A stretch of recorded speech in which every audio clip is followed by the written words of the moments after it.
E aí pessoal, tudo bem? Eu sou o Pedro Silva e bem-vindo à nossa primeira aula dessa série de videoaulas sobre a história da fotografia, do fotojornalismo e sobre preceitos da fotografia.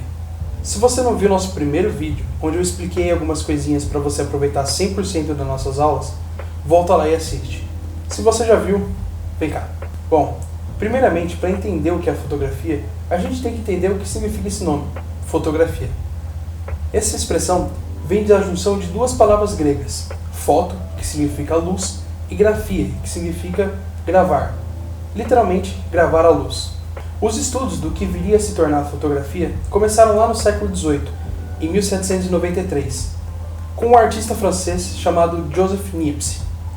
O Niepce, ele percebeu que quando um papel banhado em elementos químicos ficava exposto à luz, ele era queimado e produzia uma imagem real, da realidade.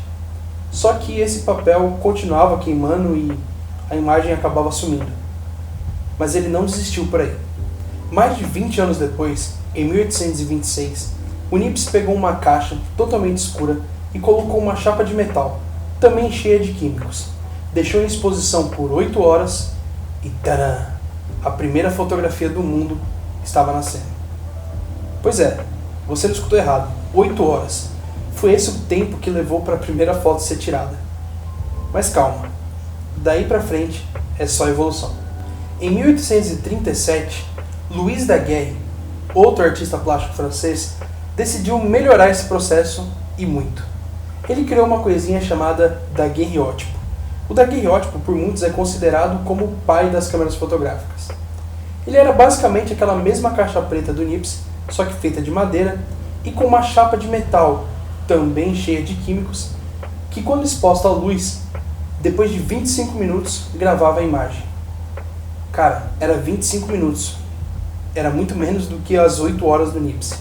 E além do mais, depois que a foto era gravada, por assim dizer, era só mergulhar em sal de cozinha e ela ficava ali para sempre. Não se perdia mais.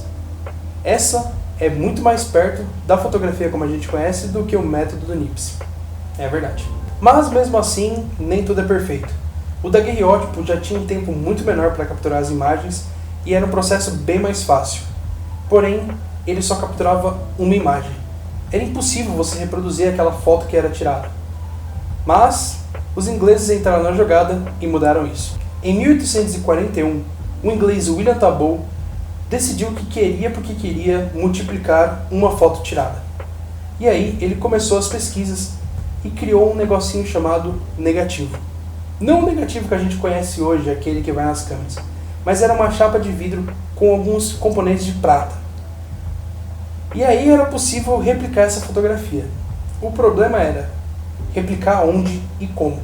E essas perguntas foram respondidas por um conterrâneo do Tarbell, o Frederick Archer, que criou o primeiro revelador da história, o colóide úmido.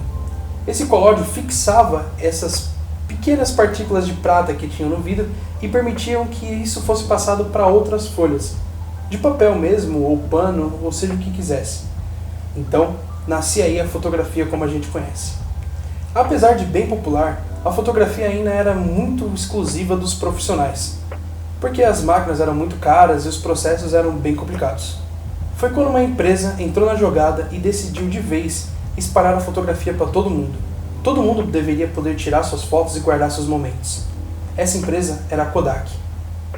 No início do século XX, a Kodak começou a vender uma câmera bem mais barata, que possibilitava a captura de 100 fotos, e depois era descartada.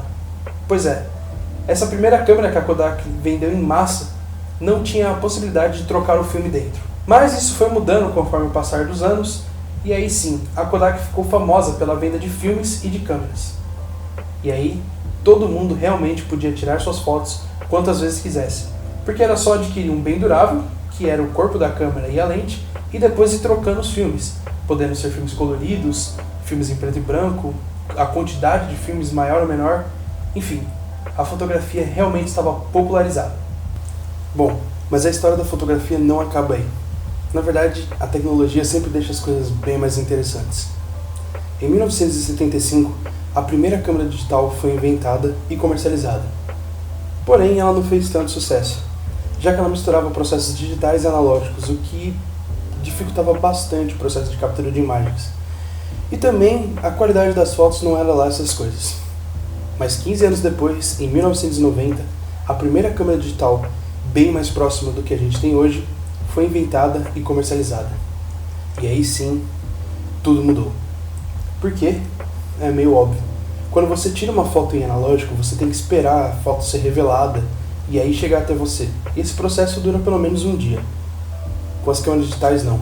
Você tirava uma foto, na verdade você tira uma foto e tem o resultado na hora. Isso é maravilhoso. E também o processo digital permitiu que os celulares tirassem fotos. Isso foi bem uma popularização gigante da fotografia.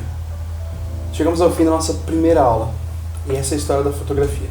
Como eu disse, ela é um resumo dessa história gigantesca e maravilhosa que é a fotografia. Então, como eu disse lá no primeiro vídeo, por favor, pesquisa sobre os temas que você mais gostou, me diz o que você sabia sobre a fotografia e que eu não falei aqui, e também aponta alguns possíveis erros que eu posso ter cometido. Certo? Muito obrigado e até a próxima aula.